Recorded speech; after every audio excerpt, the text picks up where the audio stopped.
Okay, so here we go again. I don't want to talk about this Weasley little prick, but nonetheless, we're moving forward. Ben Shapiro went after Ilhan Omar for the 14,912th time in the most slimy, grotesque, underhanded way possible. He did it while discussing the recent white supremacist terror attack on a synagogue in California. Let's see what he said. As I said before, if you are blind to anti-Semitism from one particular side of the aisle because it favors your political position, you are not in the fight against anti-Semitism. You are part of the problem. If anti-Semitism is just another political club to be wielded, if Ilhan Omar is given the credibility to speak out against anti-Semitism while routinely engaging in anti-Semitism, she has a lot of the same opinions about Jews that the white supremacist had in that manifesto. In that manifesto, the shooter basically effectively says about Jews that they control the world media, that they control the way money runs, that they control opinion about Israel. Am I going to take her at her word that she hates anti-Semitism? Again, I'm not going to equate her with the shooter because I don't think they're the same. I think that people who commit violence are not the same as people who say evil things. But am I going to take her condemnation of anti-Semitism seriously? No, I'm not. No, I'm not. I'm not going to take the condemnation from the New York Times seriously, and I'm not going to take it seriously from a press that covers for the New York Times. Either call it all out, or I'm not going to believe you. I love this so much. Ben Shapiro, or as I call him, Logic Man, he thinks he's so smart, and he thinks, me, bro, I'm all about logic and stuff. Facts, reason, rationality, that's me. That's me. Okay, well, try this one on for size, dipshit. What you just did is a logical fallacy. You made it a non-falsifiable claim. So, in other words, Ilhan Omar's an anti-Semite. That's what you claim. Okay, well, what if she comes out and says, no, I don't agree with anti-Semitism. I think anti-Semitism is terrible. I condemn anti-Semitism. And I love working with my Jewish brothers and sisters, and I'm against all forms of bigotry. What if she says that? What? Nope. Not buying it. What? So, if she doesn't come out and condemn anti-Semitism and say it's bad, well, you're an anti-Semite. If she does come out and condemn anti-Semitism and says it's bad, you're still an anti-Semite. That's a non-falsifiable claim, no matter what. So in other words, he believes it's an axiom. It's true because it's true. It's a tautology. It's true because it's true. Evidence, irrelevant. Reason, logic, irrelevant. I believe it, and it's like a religious belief. It's like a religious belief. That's what it is. He's saying, my belief that Ilhan Omar's an anti-Semite is a religious belief. Doesn't matter what she says. Doesn't matter what she does. I've already decided it. It's over. Now, do a little thought experiment for me here. Do a little thought exercise. Take out anti-Semitic, put in the word racist. What would Ben Shapiro's reaction be? He said, you're part of the problem if you don't see anti-Semitism like on both sides of the aisle. You're part of the problem if you don't see anti-Semitism there.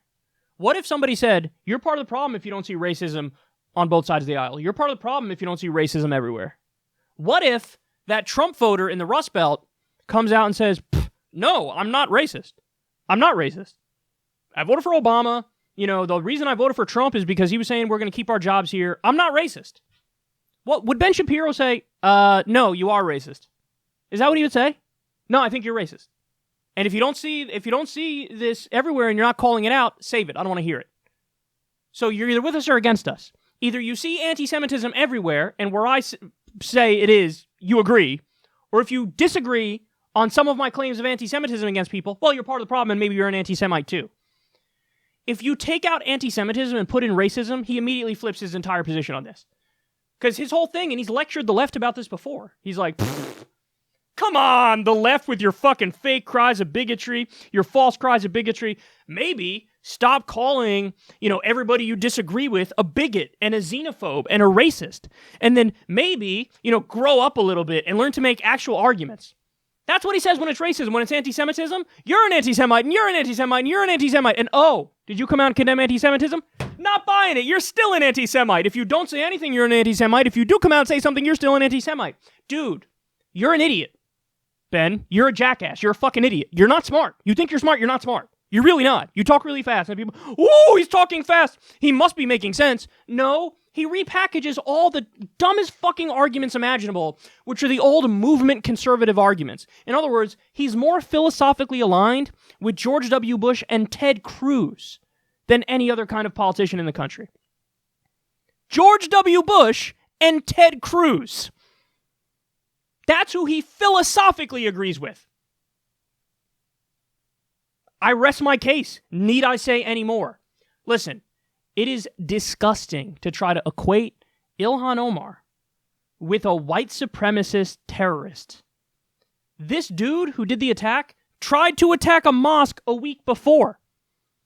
You think he was sitting around like, I sure like Ilhan Omar and agree with Ilhan Omar, and even the argument that, well, no, they still have some connecting parts of their ideology. Not true at all. Ilhan Omar was concerned about the influence of money in politics, including from AIPAC, which is the right-wing Israel lobby. She says, hey, AIPAC buys politicians do the bidding of AIPAC and end up supporting insane pieces of legislation, like giving Netanyahu billions of dollars worth of weapons as he massacres innocent people in Gaza.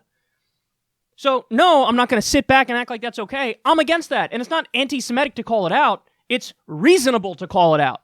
That's a crazy situation. Of course we should call it out. You should call out the Israeli government. You should call them out. And she does that and immediately, oh my God, you're an anti-Semite. It's all about the Benjamins. Are you trying to say that Jews control the entire world with their money? Actually, no. What I'm trying to say is AIPAC is literally a lobbying group, and they've bought politicians to do their bidding like the Saudi lobby does, and she's called out the Saudi lobby before. I still think you're an anti-Semite. Oh, Jesus Christ. Even the argument of, oh my God, she said Israel hypnotized the world. You know when she said that, right? During the fucking slaughter of innocent women and children in Gaza in 2014. That's when she said it. She said it then. As Netanyahu was fucking bombing hospitals and the only power plant in Gaza and UN headquarters. That's when she said it. And guess what? Half the fucking media coverage in the U.S. was acting like Israel was doing nothing wrong. Oh, what do you want them to do? I mean, obviously they have to bomb women and children and kill 80% civilians because of reasons and stuff and things. And so when she says, God damn it, it's like they hypnotized the world. Yes, it is true that that language is part of an old anti-Semitic trope. But this is why context is so important. Because she's saying it as Netanyahu and the Likud government are slaughtering innocent women and children. What's she supposed to do? Not call it out? Now, I get it. If you want to say that language was a little too close to that, fine. But don't pretend like the context is irrelevant, because in every other situation, you argue context is relevant. When it comes to race, you correctly argue context is relevant. Don't just call everybody you disagree with racist. What's wrong with you? What's wrong with you? But in the case of anti-Semitism, you're an anti-Semite, you're an anti-Semite, you're an anti-Semite, everybody's an anti-Semite. Oh, Jesus. Oh, did I say? I said Jesus. I must be an anti-Semite now. Bringing up Jesus in the context of talking about Jewish folks.